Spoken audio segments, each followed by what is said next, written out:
I came to Islam at a time where I was choosing my death date, if you know what that means. Now, dealing with a severe sickness, constantly being sick, finalizing a divorce, going through hell at a job, being abused, and having so many different things in life that have happened to me.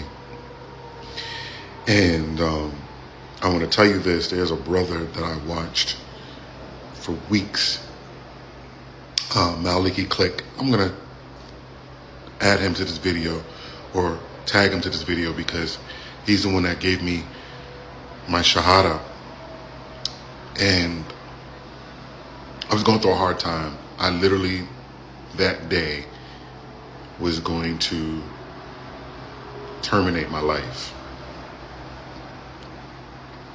I was a pastor for 10 years, pastored a church, a large church in New York City. I became an Orisha priest. If you don't know what that is, that's African traditional religion. I was what you would call a babalawo. I was in search of one God. And, you know, I remember being influenced by Islam at the age of 10. And, you know, at that time I was around people who were in the Nation of Islam, and it just didn't seem to fit what I wanted. My heart has been wanting truth for a long time. So again, I was a pastor 10 years, had a wonderful church, but it just wasn't, that urge, that nudge, that desire was not being fulfilled as a Christian. And so I left, progressively left Christianity, went into New Thought, which I thought was a little more progressive. And then one day, I was at a New Thought church and met an Orisha priestess. And she took me to what you would call a bembe, and there was drumming, and an Orisha came down. And this Orisha came down, her name was Oya, and I immediately was captivated because it just felt like the Holy Spirit was down and all this other stuff. And anyway, I went on my journey as an Orisha priest for 9 years, becoming a priest of Obatala, a priest of Ifa, a priest of Oshun, a priest of Egbe, all these different priesthoods, acclimating and accumulating, having my own temple and things of that nature. But in the back of my head, I was like, I'm yearning for one God. I'm praying to these pots. I'm praying to this pot on this day, and on Tuesday on this day to this one. But where do I ever get to God? Where do I ever get to God? I married a woman. We both were married during our initiation, and we became priests, and we had a lot of issues in our marriage. There was some infidelity that went on. It's probably my first time talking about my marriage. Some infidelity that went on, and wasn't on my part. But it wasn't written for us to be together. Years later,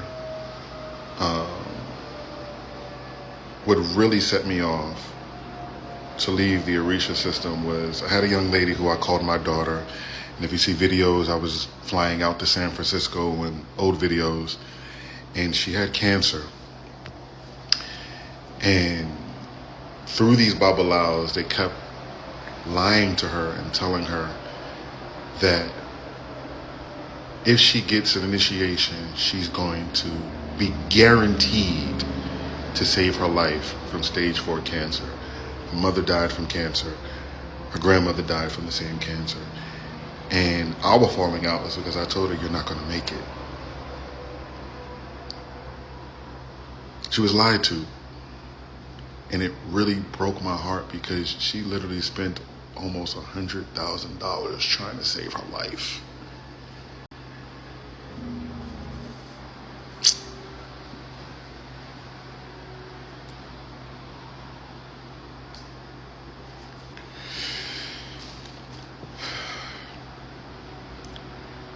So she died. She died March this year. And my life literally went on a down spiral.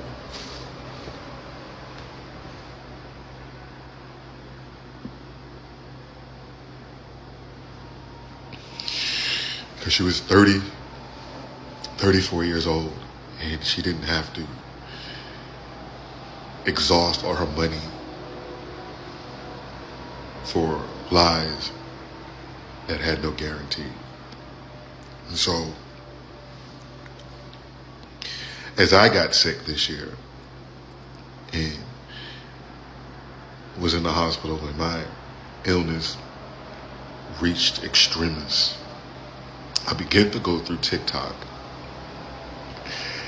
And I said, God, I know you're out there.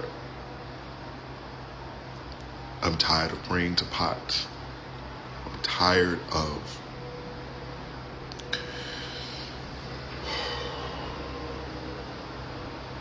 searching for truth.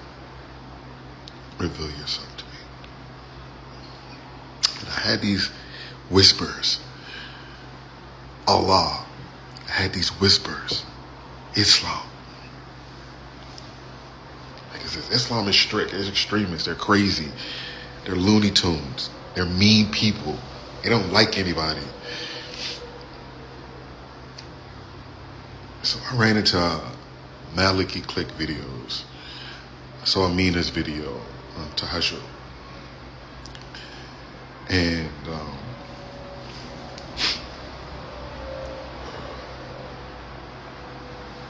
the night I was going to end my life, Maliki Click was online, and I requested him on his live, and I said, can you walk me through the Shahada? So, can I tell you, that was a month ago. I'm new to this. And I know I don't fit the paradigm of what people would think a Muslim would look like. Allah is for me. In this 1 month, Allah has literally turned my life around. My relationship with my father is incredible. My father took Shahada. I've had another sibling take Shahada. My health has made such a turnaround when my white blood levels were under 200 and they've reached up to 10,000 and increasing. Allah subhanahu wa ta'ala is real. If you are a born Muslim, stop taking this for granted. You don't know what you have. You don't know how special you are. You don't know how easy you have it. I've got to learn a whole language again. I've got to learn Akida. I've got to learn all these different things. I've got to take... Man, I'm telling you, if you are a Muslim, stop taking this for granted. Stop taking this truth for granted, because you don't know how effective you can be by just being kind, by just smiling, by understanding, being compassionate, that people in this world are hungry, and they're hungry for the truth.